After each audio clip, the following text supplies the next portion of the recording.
Putain.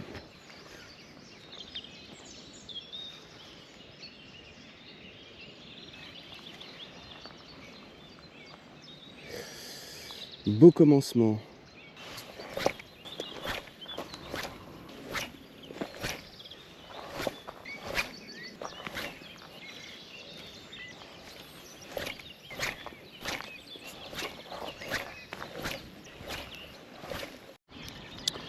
Ok, changement de pattern, drop shot, swing impact, chartreux. On va essayer de se faire des petits combats à distance.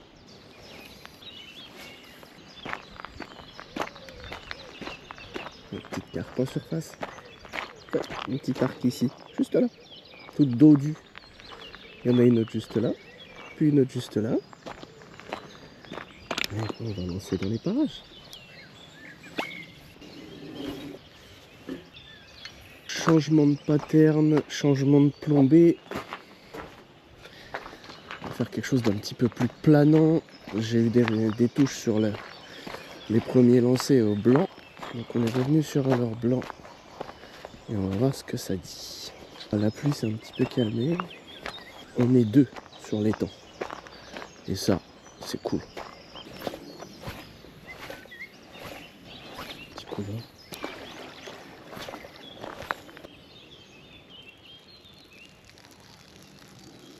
J'arrive. Bon les gars, je suis dans des étangs sur de la pisciculture. Je viens chercher de la truite. Et regardez. Regardez-moi ça là. Regardez-moi ces placards. Elles sont magnifiques. Regardez-moi la taille de ce bébé là. Elle est magnifique. Je vais en remettre une à l'eau, c'est le deal avec le propriétaire. Je vais en remettre la plus petite et je vais garder la deuxième.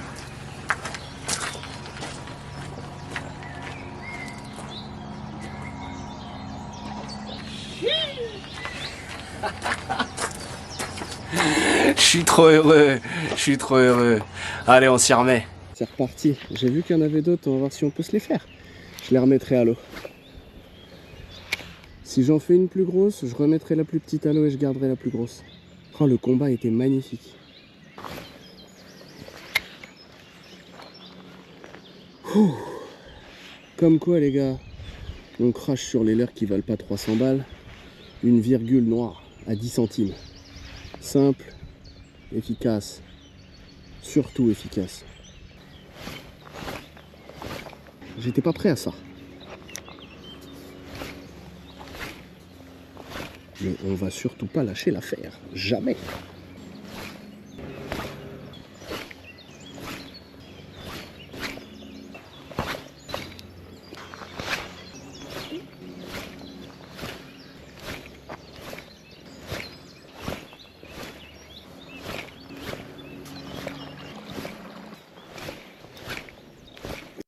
Le soleil s'est levé. Il y a un gros carassin juste là.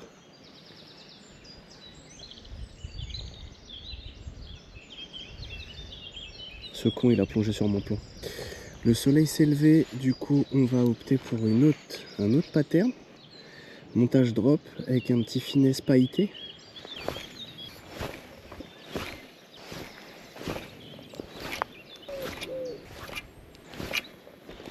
Bon, tout à l'heure, j'étais sur un twist noir, plus gros que ça.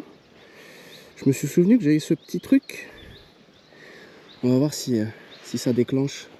Je sais que là, on est sur un bon spot. C'est aussi un spot à perche. Le long de ce ponton, il y a souvent du monde. D'ailleurs, je viens de récupérer à l'instant à l'épuisette une arc-en-ciel albinos qui a été pêchée ce matin, qui s'est décrochée, qui était toujours vivante là, juste devant le ponton. Donc, j'ai mis un coup d'épuisette, puis je l'ai récupérée.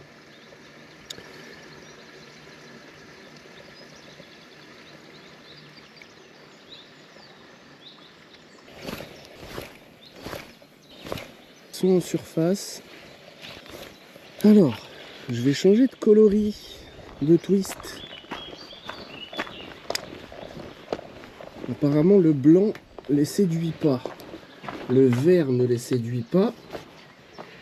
J'ai une autre petite option que je viens de trouver dans un cendrier. Je sais pas pourquoi il a été jeté. Il va faire son taf. Hop. D'ailleurs, je l'ai trouvé là-dedans. Quelqu'un a fait une réserve, je crois. C'est con de jeter des leurres. Surtout quand ils sont neufs. Si je fais du poisson avec, je vais bien rire.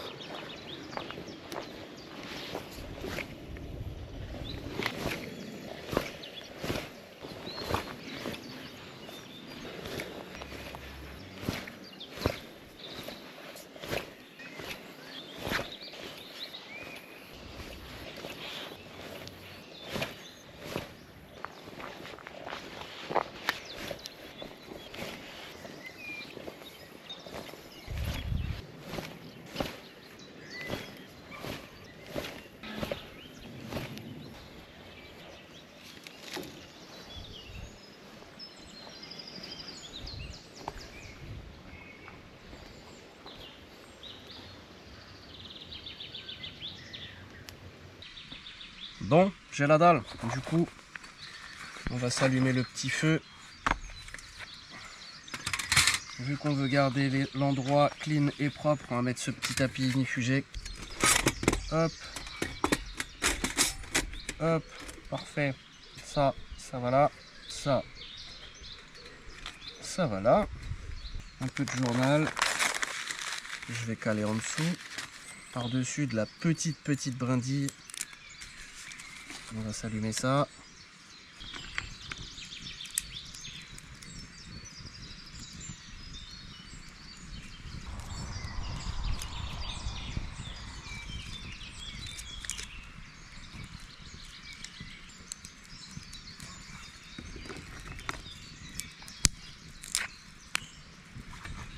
Voilà, je vais laisser prendre le feu tranquillement et puis je vais m'occuper du poisson. Je ne peux pas faire plus frais vu comme elle est rigide. Une belle arc-en-ciel albinos avec des belles couleurs qui va me régaler. Allez, on va se la préparer tout de suite. Il va falloir donc l'ouvrir délicatement et on va enlever tout ce qu'il y a à l'intérieur. Et oui, ça fait partie de la vie. Hop, ça ce sera pour les animaux. Toujours bien enlever la ligne de sang le long de la colonne vertébrale, ça altère le goût de la chair. Retirer les branchies. Toujours. Maintenant, je vais aller le gratter et le nettoyer directement dans l'eau d'où il vient. J'ai oublié de prendre un torchon, du coup, ce sera papier journal. Hein, Schlag Kitchen, tu connais. Voilà. Mon poisson est tout beau, tout propre. Alors, je vais couper la caudale et les nageoires. Bon, les nageoires anales et pectorales, on s'en fout. Je vais légèrement l'inciser sur toute la longueur.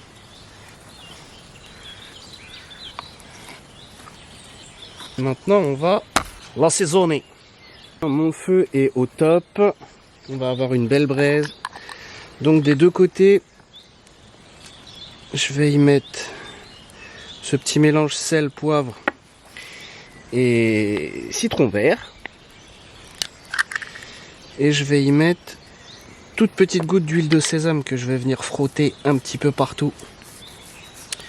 Ça va donner un super goût et ça va faire croustiller la peau quand elle va griller. On va se faire l'autre côté, évidemment. Et ce sera tout pour le pantalon, hein. J'ai rien pris pour m'essuyer, j'ai oublié. Hop, assaisonner des deux côtés, c'est important. La petite goutte d'huile de sésame qui va bien. On badigeonne bien le bébé, on met bien les doigts partout. Ça aussi, c'est important. N'y voyez aucune malice. Et bien évidemment, on va assaisonner aussi l'intérieur. Hop. Hop.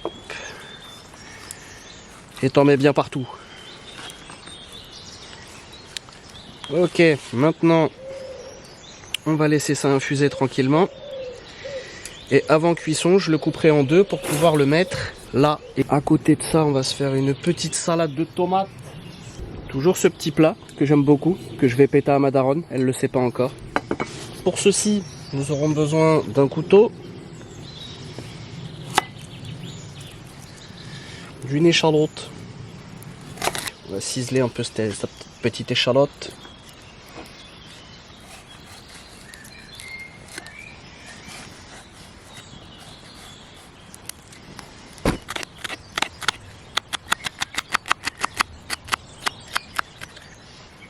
Du sang de poisson. Désolé pour les fragiles. On va y mettre une petite gousse d'ail. Toujours éclater l'ail. Toujours, toujours.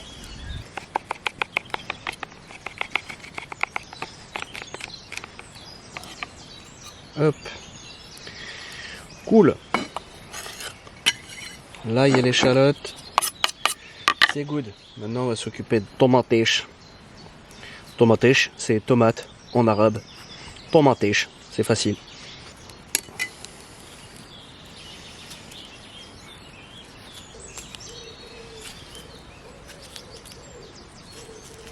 La tomate pour l'assaisonnement de piment.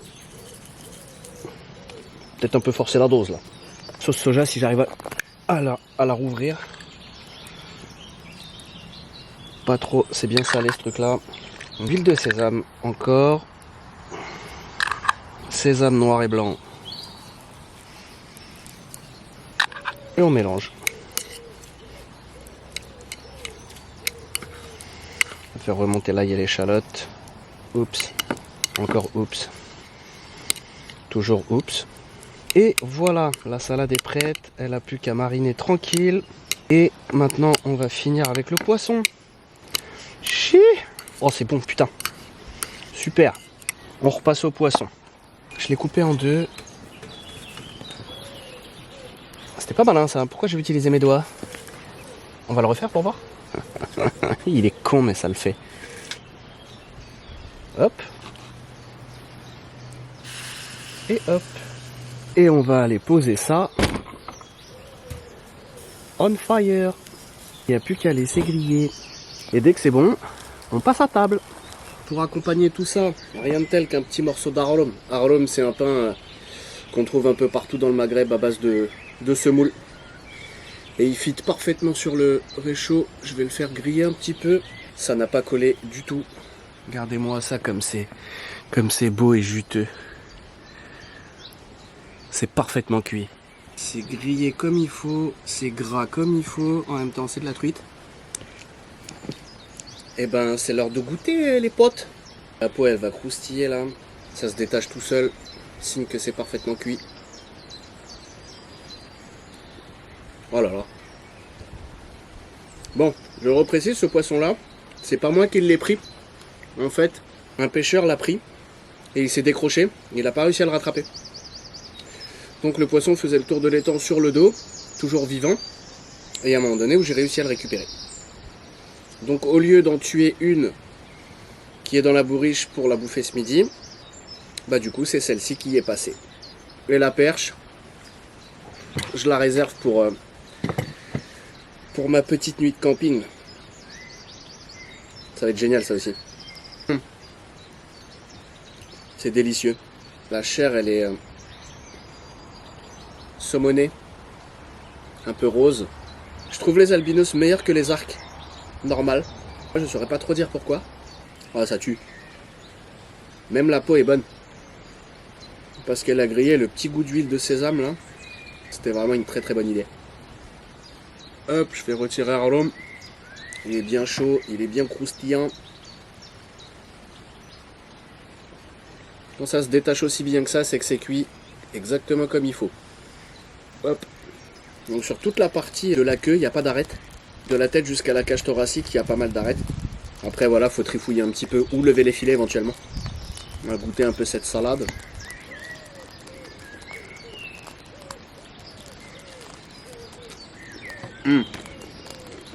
Sauce soja, huile de sésame, c'est un combo de ouf. Jusqu'à il n'y a pas longtemps, j'avais l'étang pour moi tout seul. Entre temps, il y a un petit vieux qui est venu se caler. Il doit se dire de loin, mais qu'est-ce qu'il fait ce con de citadin là, en train de se filmer, en train de bouffer. Ça défonce. La cuisine en plein air, il n'y a que ça de vrai. En termes de fraîcheur, tu peux difficilement faire mieux. J'ai raté ma bouche. Oh là là, comment c'est bon. Une belle chair qui se sépare bien là. Qu'est-ce que j'aime le poisson. Ah, je suis debout depuis 6 heures là, je commençais à avoir un peu la dalle. Ça arrive à point nommé. Demain après-midi, direction mon petit spot pour le camping sauvage. Ça aussi, ça va être mortel. J'ai hâte. Ça va être une belle expérience.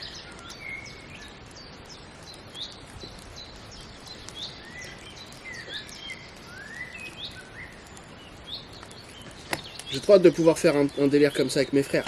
Mes frères sont dans le même délire que moi, hein. On sort du même moule. Je vais leur proposer ce genre de conneries. On va tous les trois être comme des gosses. Ça va être drôle. Bon les potes, je vais finir de manger ça tranquillement. Et puis après on retourne à la pêche. Bon, bah maintenant que j'ai bien mangé et que j'ai retiré un poisson de ma bourriche, on va essayer d'en rajouter. Allez, premier lancer après manger.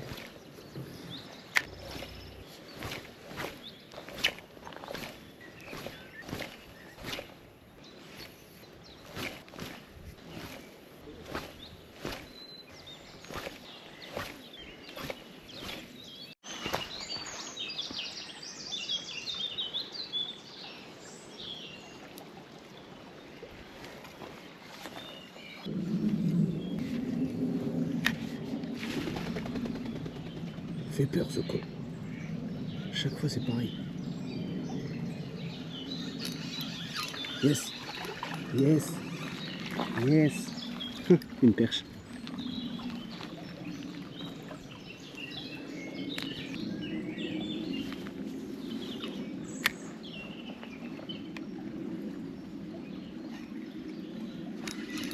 Ouf, ouf, ouf. Ouf. Ça c'est une fario. Ça c'est une fario. Ça c'est une fario. Ça c'est une fario les potes. Elle est magnifique. Elle est magnifique. Elle a le ventre rempli. Allez voir. Ouais. Ça fait des heures qu'il ne se passe plus rien. Je suis en train de passer ma boîte de leurre au peigne fin. Je les teste tous. Je rejette un coup d'œil dans la putain de poubelle où il y a tout un tas de petits leurres que les gens ont foutus en l'air. Je lance, j'essaye en leurre bleu, j'y crois pas, et paf. Merci, tu me fais extrêmement plaisir. Et tu me valides ce petit leurre bleu que j'ai trouvé dans une poubelle. Reste là, reste là, reste là. Merci ma belle. Allez, maintenant je vais aller me faire ta mère. Ah putain, ça fait du bien, je vous jure que au moins 1 heure et demie avant de manger et depuis que j'ai bouffé, il ne se passe que dalle. Je fais un lancer avec cette virgule bleue, pailleté, paf, c'est dedans. Je suis ravi. Oh, putain, ça fait du bien.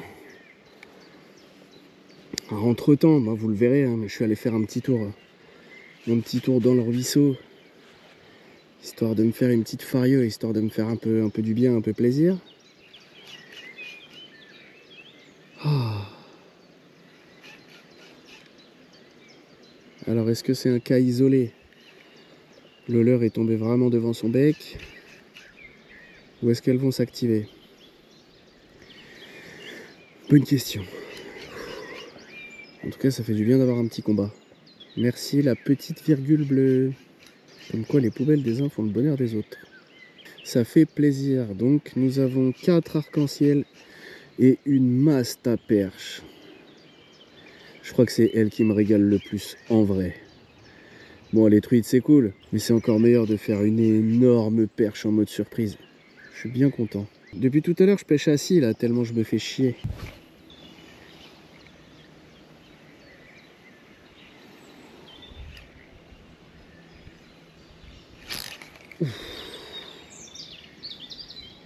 pris une belle cacahuète là. Celle-ci, non, elle vient de me taper dans les pieds, elle vient de se décrocher dans mes pieds. J'ai le seum, j'ai un seum incommensurable. Sa mère, la reine des p... Voilà. Je vais repêcher encore un petit peu parce que ça ferme bientôt, c'est 19 h la fermeture.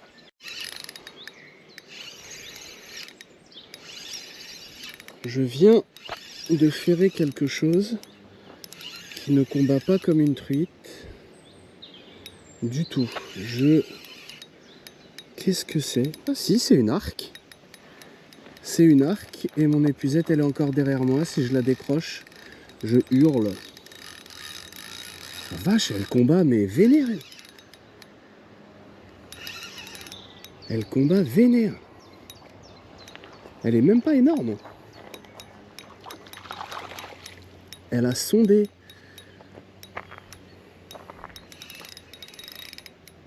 Elle veut pas se rendre. Waouh, elle a une pêche. Je veux pas la perdre, je veux pas la perdre. Je vais accompagner ses coups de tête.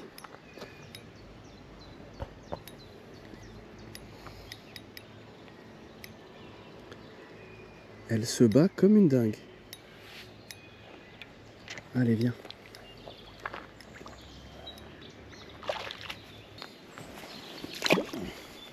Bon, je ne resterai pas sur cette décro, sur la décro de cette truite jaune. Donc, je sauve l'honneur avec celle-ci qui s'est battue comme une tarée. Et vu que j'en veux toujours plus, je me dis que un petit combat supplémentaire, bah, je dis pas non. Voilà, voilà. Et ben voilà, ce sera la fin de ce format dans les étangs à truites de mon enfance. J'ai passé une bonne journée, même si j'aurais espéré prendre un petit peu plus de truites. Ceci étant dit, je suis quand même très content parce que, comme vous l'avez vu au cours du format, j'ai pris 2 belles perches, dont une que le propriétaire m'a autorisé à garder. C'est très gentil de sa part, étant donné qu'on est dans des étangs à truites. Théoriquement, j'étais censé la laisser en place, ce qui me paraissait moins normal. Mais encore une fois, il m'a autorisé à la garder parce que j'ai été honnête avec lui et je la lui ai montré.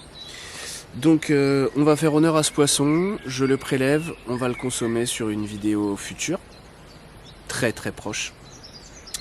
J'espère que cette vidéo vous aura plu, n'hésitez pas à mettre les petits commentaires, les petits pouces, les petits likes, et si ça vous dit même, vous pouvez partager. En tout cas, la perche et moi, on vous fait des bisous, et à bientôt.